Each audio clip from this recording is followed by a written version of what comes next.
आवक कमी होत असल्याने लिंबाचे दर वाढले। आंध्र प्रदेश आणि तामिळनाडू राज्यातील लिंबू नवी मुंबईच्या एपीएमसी मार्केटमध्ये दाखल।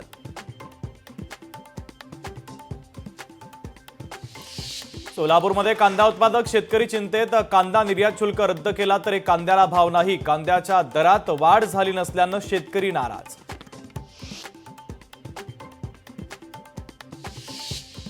मनसेकडून बँकांमध्ये भाषेसंदर्भातला आढावा। बँकांमध्ये मराठी भाषा वापरली जाते का पाहणी सुरू। ग्राहकांशी मराठीतच बोलण्याची मनसैनिकांची तंबी।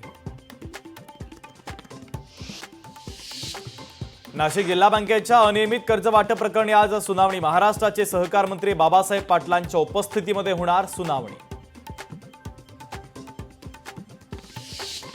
विनाअनुदानित आश्रमशाळेतील शिक्षक आणि कर्मचारी आक्रमक। बीड शहरातील जिल्हाधिकारी कार्यालयासमोर अजित पवारांचा ताफा अडवला।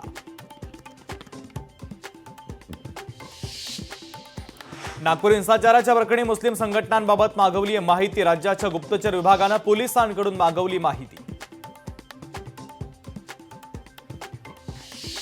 अमरावती विभाग सर्वाधिक शेतकरी आत्महत्येचा जिल्हा। 24 वर्षात तब्बल 21,000 शेतकऱ्यांच्या आत्महत्या। पुण्यामध्ये आयसीआयसीआय बँकेच्या मुख्य कार्यालयामध्ये मनसे आक्रमक। मनसेकडून इंग्रजी भाषेतील फलकाची तोडफोड।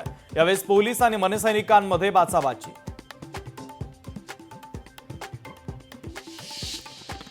रमजान ईदच्या निमित्तानं औरंगजेबाची कबर पाहण्यासाठी 2 दिवसात तब्बल 6,500 पर्यटकांची गर्दी। पुण्याच्या एरवाडा परिसरामध्ये कोयता गँगची दहशत। स्थानिकांच्या घरासमोर दहशतीचा प्रयत्न तर पोलिसांकडून आरोपींचा शोध सुरू।